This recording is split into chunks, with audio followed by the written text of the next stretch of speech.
What's happening, everybody, and welcome back to the Funky Brain Podcast. My name is Dennis, and this is my funky brain. There's a lot going on up there, but I'm feeling much better today. But today's episode is brought to you by Life Mastery School. It's a series of free videos on my website about meditation and mindfulness, which is really applicable to today's episode, and addiction recovery, love and relationships. Stop by and check out some free videos, and I'm going to have some workbooks up there soon. It's a great place to hang out. But our guest today is an incredible woman who's dedicated her life to practicing and teaching the ancient art and science of meditation and mindfulness in different forms, from mindfulness meditation to Reiki, energy healing. And she's a busy mom and a host of the Meditation Conversation podcast, which I recently had the opportunity to be on. And we had such a great conversation about mindfulness and meditation that I thought she would be the perfect guest here on the Funky Brain Podcast. And here we are today. I love her style and her fun, positive energy. Mrs. Cara Goodwin, how are you doing today? Hello, I'm doing great. Thank you. It's so good to be here with you today, Dennis. So share with us a little bit about your story, like what got you to what you do today in the world of meditation and to inspire other people. I come from actually quite a corporate background. So I went to business school, and a couple of years after I graduated, I moved to England. I was working in the pharmaceutical industry. I was a computer programmer for a while, and I lived in England for a few years, and I got married while I was there to a British guy. And we moved back to America and then started a family. And I was still doing like the corporate thing. Ultimately, I was on a very fast track from a career perspective. My husband also was. We had 2 little kids. I look back at that time, I remember so distinctly feeling like I just was not doing anything well. It was like I'm doing a lot. I've got a lot going on with my career. I've got a lot going on with my children, with the house. We had 3 pets, but I just felt like I really wasn't mastering anything. I just was like kind of surface, like ticking boxes, not really immersed in any of it the way that I really wanted to be. And then in 2014, we moved to Italy. And my husband's job took us there. And at that time, it was time for me to step back from the career. If we were going to do something like that, it was not going to be at the same pace that we were living in America. And so I stopped working, and I was able to really focus on the kids and really focus on that Mediterranean lifestyle, which was beautiful. It was really a blessing. But then in 2016, my whole life just flipped. It was like every day I woke up, I didn't want to answer the phone, because every time we answered the phone, there was more tragic news. And, it started with the loss of my sister-in-law. She had been depressed for many months, and she succumbed to depression and took her life. A few weeks after that, I mentioned that we'd had 3 pets when we lived in America. One of our dogs died, who had been living with a neighbor of ours in America. We couldn't take our pets with us when we moved, so they were staying with neighbors, and she passed away just within a couple, I think 2 or 3 weeks after the passing of my sister-in-law. And then my stepdad had to have a really intensive surgery on his brainstem. That was a very long procedure, very long recovery. He was in the hospital for a long time. Maybe 2 weeks after he had that, my mother-in-law was hit by a motorcycle when she crossed the street. So she was in the hospital for a long time, a deep recovery with that. And this was, again, she had just lost her daughter like 2 months before that. And then my stepmom had to have a heart transplant at Thanksgiving time of that year. So this was all within like 4 or 5 months of each other, all of this happening. Meanwhile, we're living in Italy, so we can't really be in the thick of it. I mean, we were in the thick of it emotionally, but we also were helpless. That was really when I dove deeply into meditation. I've always been a seeker, and I've always been interested in it. And it's one of those things, like up until that point, I mean, for years before if I saw an article that had the word meditation in it, it would be an instant click for me. You know, I want to know what they had to say. Like, it seemed like there was some sort of magic to it that really drew me to it. But I kept trying. I would try it. I'd get in these phases where I was like, oh, I really think there's something to this meditation thing. I'm going to try it. And I'd read about it. I'd read books about it. And it seemed, you know, this very natural thing that anybody can do, and you just have to clear your mind. Like, how hard is it to stop thinking? And then I'd realize, like, I was continuously thinking and I was terrible at it. And so I would stop doing it. And then it would come up again where I would get intrigued by it again and I'd try it. And it was this whole cycle. But in 2016, when I was dealing with all that, and if you remember back to your own 2016, there was a lot of global turmoil going on at that time too. So the whole backdrop was chaos. And then my internal life was chaos. Somebody recommended a documentary they hadn't even seen called Awake, which was the biography of Paramahansa Yogananda, who was a guru from India. And he passed away in 1952. So it was, you know, it's like old footage. But I was watching this and I was so drawn to it. And I was so spellbound. And I loved that. And then I read Autobiography of a Yogi, which was his autobiography. And I was like, okay, I think I can learn how to do this mysterious meditation thing from this guy's method. Those were my initial kind of foundational methods. There were a couple of organizations who were offering training in how to learn techniques, or to give you some techniques for actually learning meditation rather than just sitting down and trying not to think. You know, there are much more helpful methods than that. And once I got that foundation, it was no going back after that. So I love that. Yeah. And you know what else I love? Well, first of all, yes to everything you just said. I mean, it's really a common story. We're not designed to live in this crazy, busy world that we live in as human beings, as a species, as the people that we are. We're so stressed out and worried all the time because we can't keep up with the traffic and the big buildings and the noises, the sirens and the screams and all that stuff. We weren't designed to. You know, there's the stress reaction cycle. You know, something we see a perceived threat or a noise or something that stresses us out. Our body goes in and does all its things and the adrenal glands and all that stuff. And then we're supposed to stop after and calm down. And we're in a constant state of panic. And that's what's getting us sick. And then after we were in that state of constant panic, we drink Coca-Cola and eat McDonald's. And then, you know, a combination of all of that, we get ill. And then usually what throws us into growing or changing our lifestyles is everything you described: the corporate world, the stress of living in that crazy busy world. It just becomes unbearable. And then meditation becomes something that we turn to help us calm down.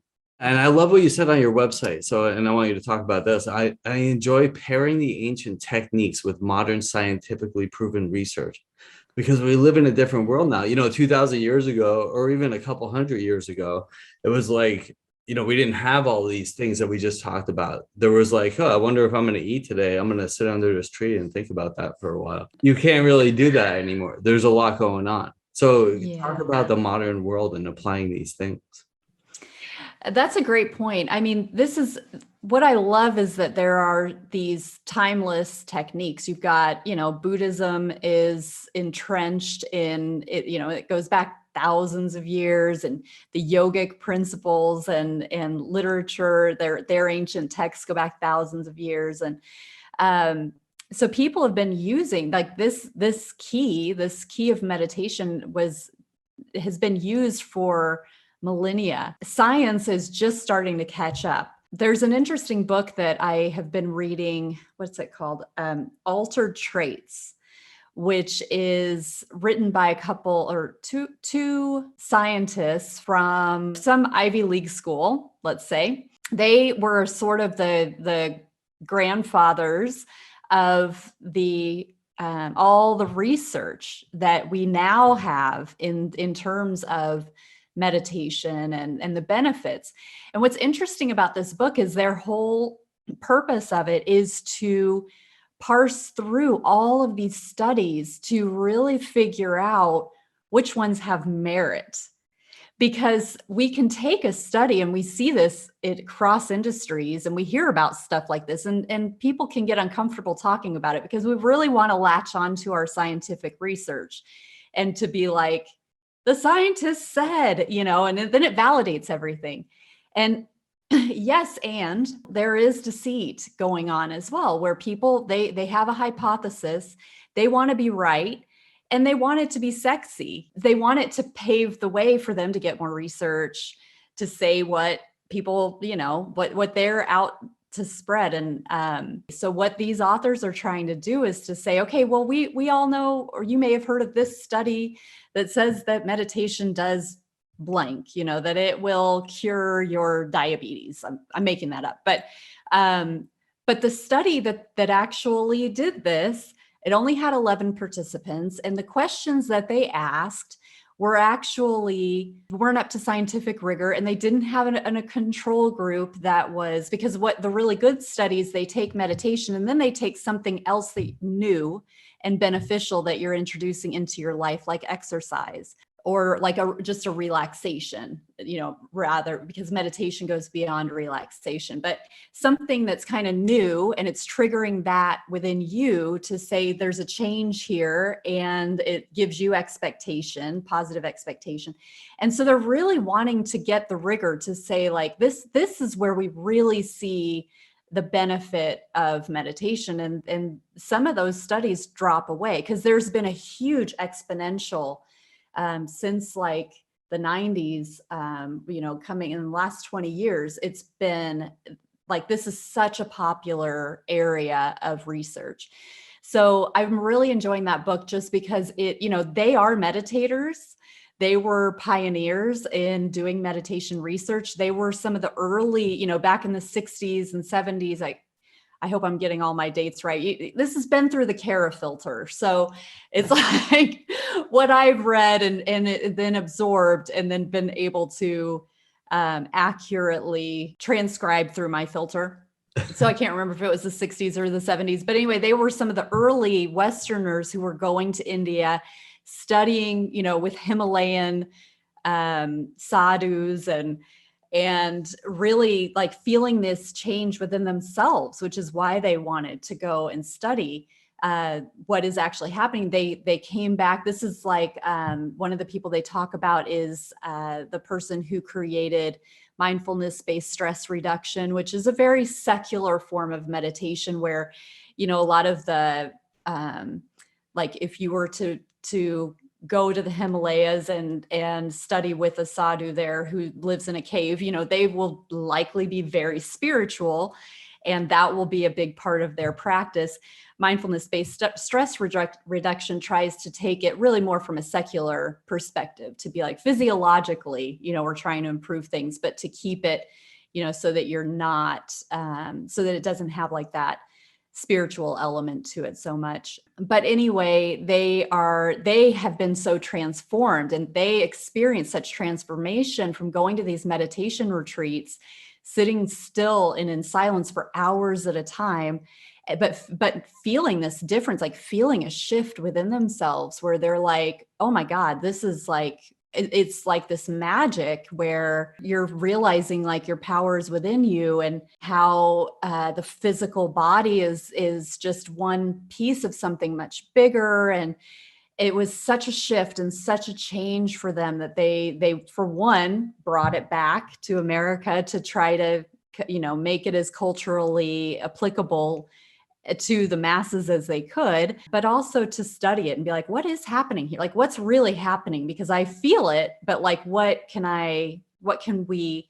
really understand as far as physiologically what's happening? So then we have research that talks about the effects on blood pressure, how it's reduced, the improving of sleep, better ability to focus. Meditation really helps to strengthen the prefrontal cortex of the brain, helps to quiet the limbic system, which is the oldest part of the brain. So if you imagine the evolution of the human brain, you kind of have this animal that we, kind of, if you think of the early human, that we had so much more our brains had a lot more animalistic response.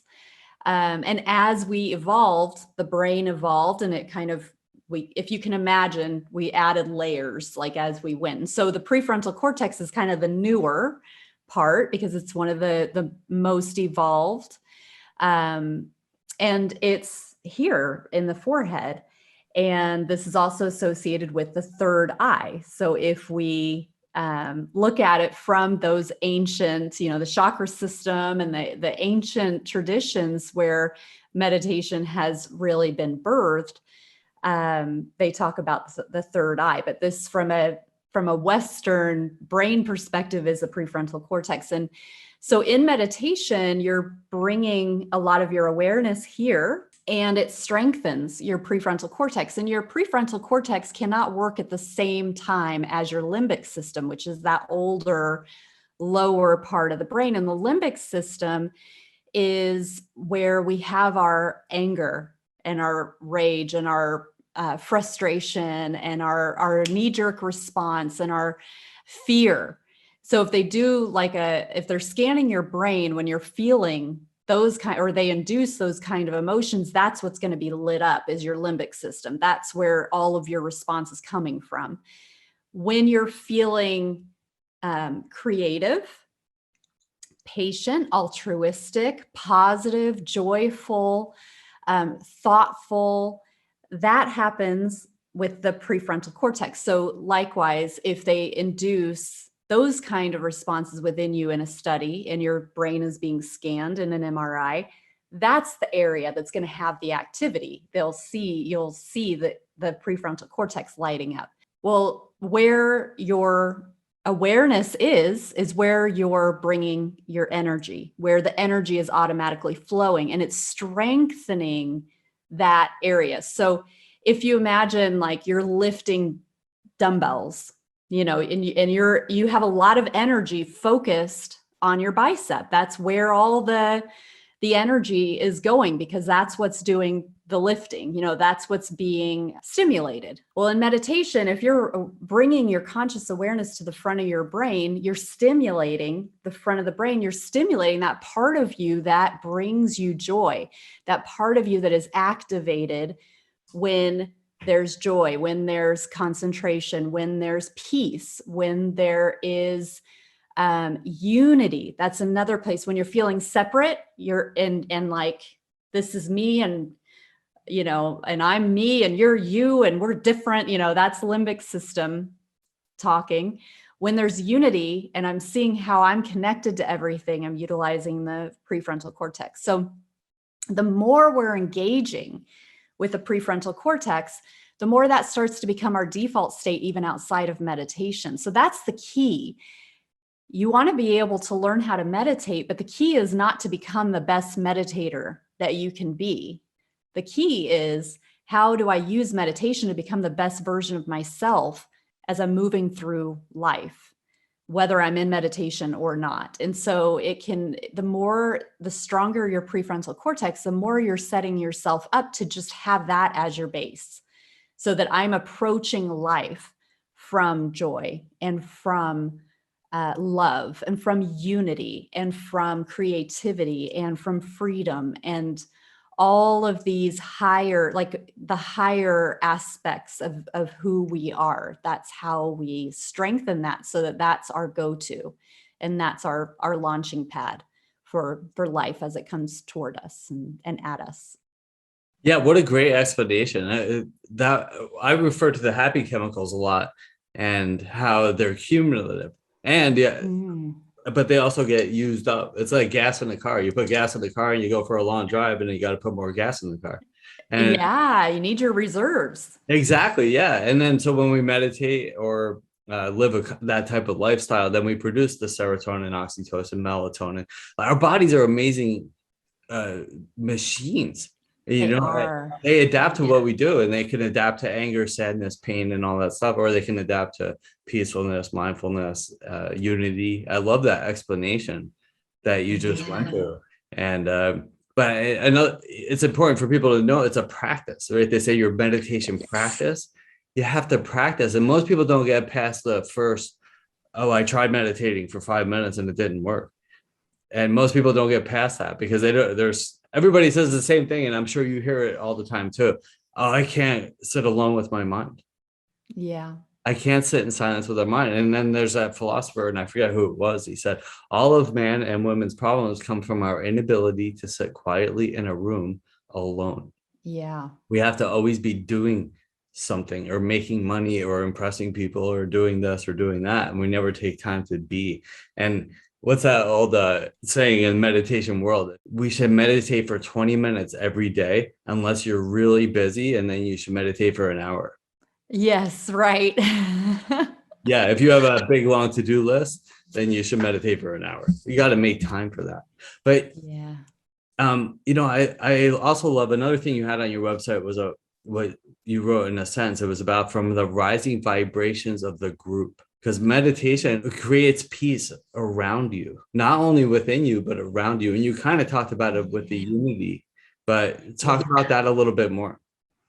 Yeah, thanks for bringing that up because that's so important. You know, that with my clients, one of the things that I really try to enforce is have your own meditation practice so that you can do it every day and you don't feel like you have to be with a group or you have to be with somebody who's guiding it live in order to do it. Like develop the practice so that you have that and you can keep up, because just like if we go to the gym and we lift, dumbbells, if you just do that once a week, you're not going to gain strength. You really have to, it's cumulative.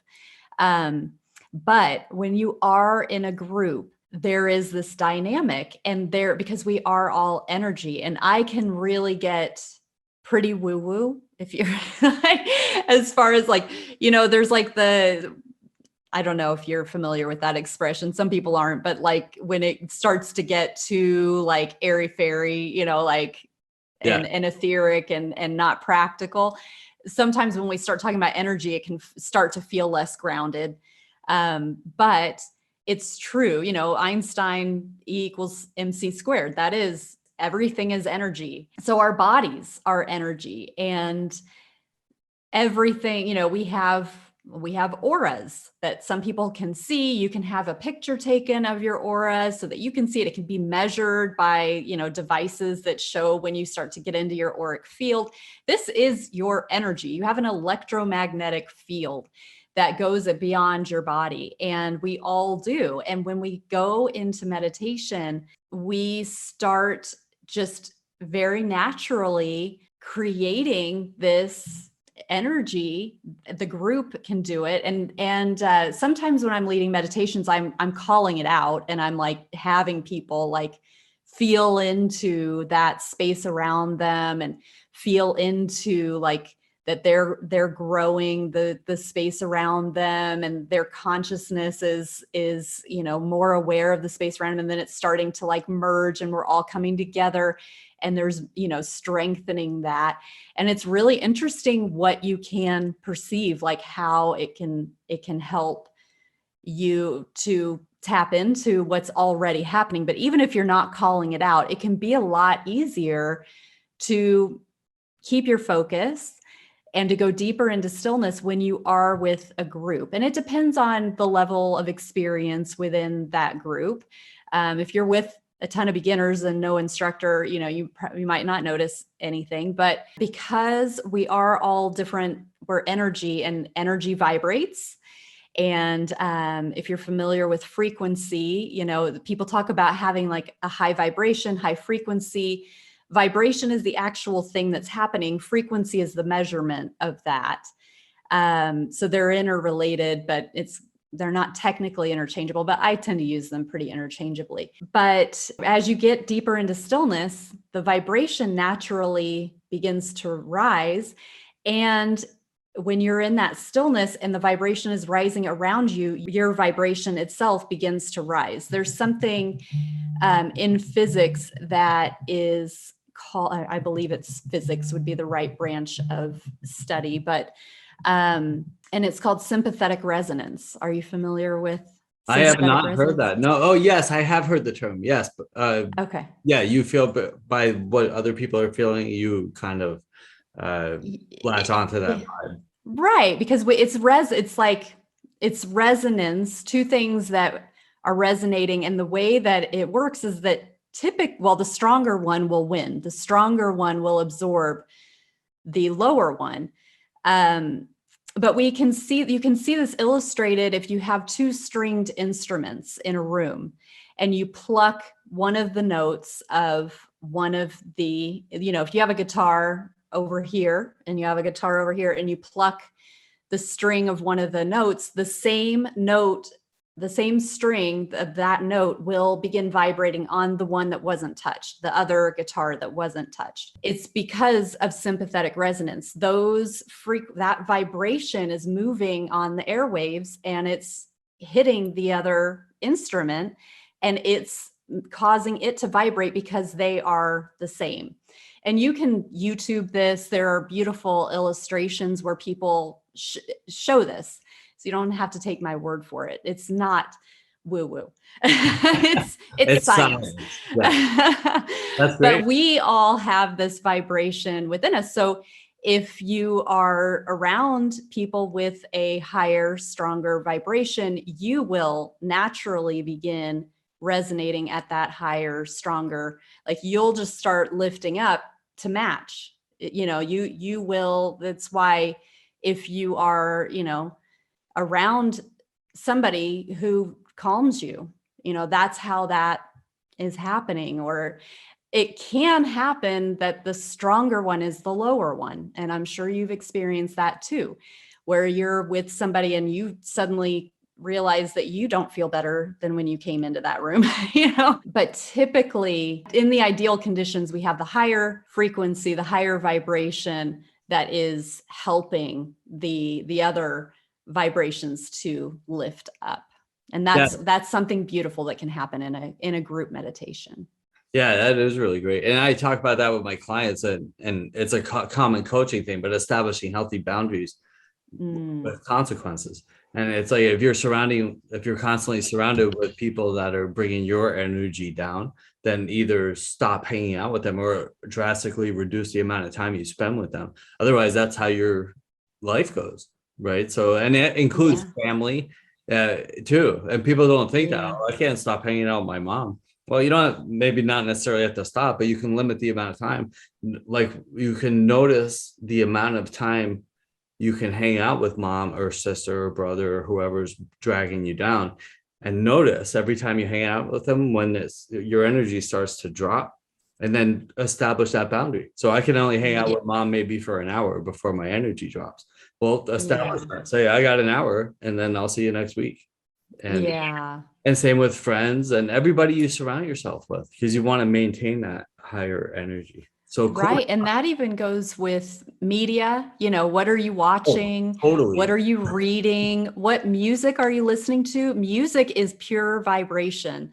Sure. So there are some really interesting music choices that you can have just in the background. Like, I love this artist called Source Vibrations, and they have the Hertz frequency listed on every track, so that you can see what vibration, and then you can just Google search. So some of them are, chakra ones, where it's like this frequency is for the heart chakra. This is for your root chakra, or they'll have certain frequencies and it'll be like, this is a healing frequency. This is for miracles. This is for, but they have the actual number. And I think you can YouTube as well, like different frequencies. And they're sounds that are put together at that frequency. And then your being just naturally starts responding to it. It can be really powerful, but you also can have, for sure, downward pulling music. And that can just be, in the mainstream, like you just turn on your radio and it's at a frequency that is not beneficial for you. So being mindful about what you're taking in, how it's making you feel, how much time you're spending on it, and how it's impacting your reality. I mean, I used to love watching, true crime or crime scene, CSI, like that kind of thing. I used to love shows like that, and I would watch them regularly. And I also found it hard to fall asleep if my husband was out of town, because I was constantly immersing myself in this world where there were these like random murders. I mean, I was like in this murder mind frame constantly because that was what I was watching. So it started to become this norm. Like, this is something that this is what the world's like, and you have to be careful, and somebody can just come into your house at night, and I mean, I recognize that still is a potential reality, of course, but I'm not any longer making that choice to continue to introduce it into my daily reality so that it's something that my brain is having to contend with and soothe myself, talk myself out of going down that rabbit hole. I'm not creating that within my reality. And it's just one example of like, that's not an uplifting vibration for me to be in. It puts me in a state of fear. It gets my limbic system active. It gets me defensive. And the more time I'm spending in that mode, the less beneficial it is for my growth and development. Yeah, really well said. I love that. And I talk about that frequently as well. And if you're sitting down and have in meditation and you're a beginner and finding it hard to calm down, what were you just doing? So it's like, I'm not saying I grew up in the 80s. I was like an 80s metal hair band Metallica guy. And I love that. And if I would go to the gym nowadays and I'll put something like Metallica or something on there to get me all jacked up, and so I can lift harder, stronger, faster, whatever it is. But then when I leave, that vibe is done. Like if I get in my car and I keep rocking out to that, that's the energy I'm bringing out. Or it's like when I leave, that energy, I'm done with that vibe for the day. I don't want to carry that kill your mother, smash your head vibe into my work, my relationships, and definitely not meditation. Before meditation, listen to some classical music for 3 minutes and then try to absolutely. Yeah. Or that, I love that. whatever you were just talking about that matches your frequency or tells you the vibe that's in that. Yeah. Can you send that to me later? I like that. Sure. Yeah. It's called Source Vibrations. They're on Spotify and so on. So I utilize that a lot. I like there's an app I think called like Brain. Now I don't remember, but there's some app that does like, I think they're binaural beats, Brain FM or something like that, but cool. It's just background sounds, but they're meant to like stimulate. Binaural beats use the right and left hemispheres of the brain, so they're good to listen to with headphones. Yeah, that's a great tool that people can use. So for those that are struggling, can you share some like positive inspirational words for those that are in a dark place right now and don't think there's a way out and don't use mindfulness and meditation as a tool? One of the most helpful things can be to just notice the present moment. So you don't even have to go into a meditation, but when we are in a dark place and we're in kind of a downward spiral, it's our thoughts that are spiraling, and it's this what if, or it's regret. I wish I could, I wish I had. If we can just sever, just for a short time, that connection with the past and sever that all the potentialities for the future, we find ourselves right here, right now. And 9.9 times out of 10, when you take the time to do that, you are completely safe right now. You are completely fine. You are held, and there is peace that is there for you in the present moment. And it is when we start to get pulled in the past and the future. Often depression is that we can't let go of the past. It's something in our past tends to be the root of depression. And anxiety tends to be that we're too much in the future, too worried about what if. There is balance and peace when we do take the time to really come into the present moment. There is true magic in the moment. The breath as well. The breath is is amazing. There are so many really helpful breathing techniques.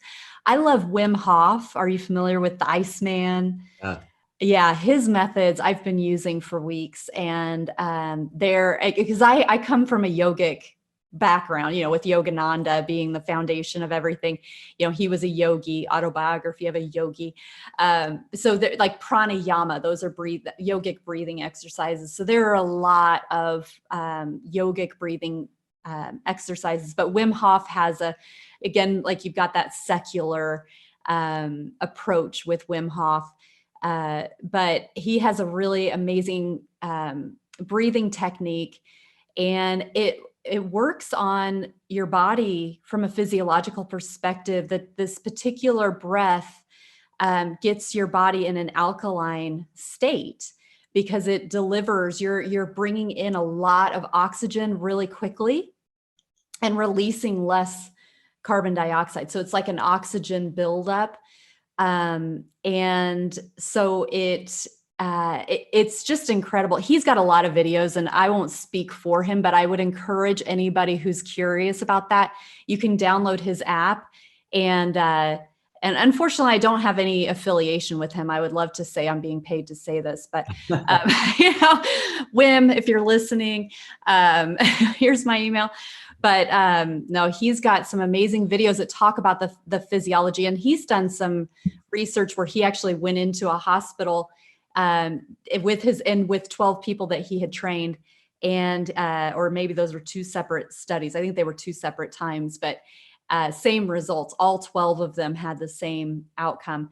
But he did his techniques, and then they injected him with bacteria, and they monitored him. And they had a control group who didn't do his techniques, and they all succumbed to the bacteria. He and the 12 subjects did not. The bacteria was not able to take over their system. They had no symptoms, and as they were studying them, it wasn't nothing was happening under a microscope as well with the bacteria in their body.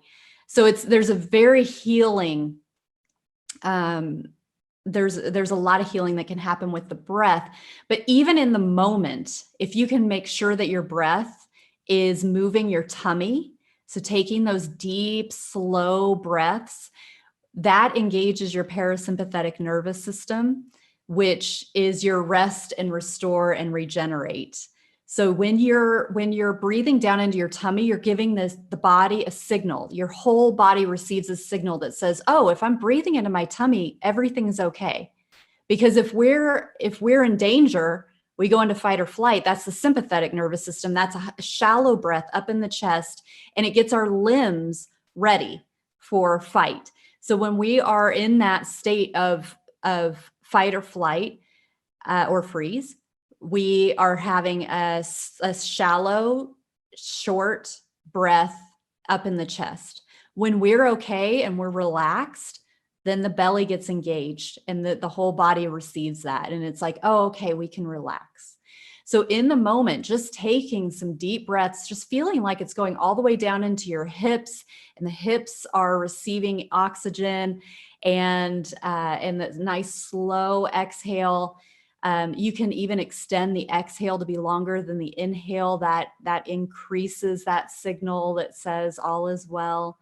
But really, I can't overemphasize the importance of the present moment for really helping to overcome, just moment by moment, just as much as you can. Just let it be this moment, and let it be this moment, and that one, and let go of the past and the future. Just, the moment is magical. Yeah. Well, really well said. Yeah. Stay present and breathe. I saw Thich Nhat Hanh about 15 years ago. I got to see him, and it was in this theater, and we all were meditating with him, and he goes, and I don't remember the obviously you can't remember everything he was saying, but it was really peaceful. And the one thing I always remember and I talk about, he goes, when you're overwhelmed by the world, the circumstances of the world or whatever, he goes, just breathe in, breathe out, and smile. It was magical when he said that. It was like its own spiritual experience. But yeah, so stay present and breathe. Awesome stuff. Thank you so much. And so how can people connect with you? Yeah, thank you. I have a website you mentioned. It's caragoodwin.com. Cara is with a K, Kara. Goodwin is as it sounds. Instagram, Cara_Goodwin_meditation. And likewise, Facebook, Cara Goodwin Meditation. And I've got the podcast, and that's the meditationconversation.com. So I've had some amazing guests on there like you. And yeah, so that's a great resource. We talk a lot about meditation, but a lot of tangential topics that are not necessarily meditation, but kind of offshoots, of interesting stories of. I love talking to people who have had transformative journeys, and so a lot of inspiration out there as well. Awesome. Well, thank you so much, Cara Goodwin. I appreciate you coming on the Funky Brain podcast, taking the time today. Thank you so much for having me. Yeah, and thanks for teaching us a little bit more about mindfulness and meditation and awareness and the limbic system and the prefrontal cortex and all the other cool stuff we talked about today. I appreciate that. So everybody should check out caragoodwin.com. Thank you, Cara. Thank you, everybody, for watching the Funky Brain podcast today. I hope you heard something useful, and have a beautiful day. Talk to you soon. Thank you so much.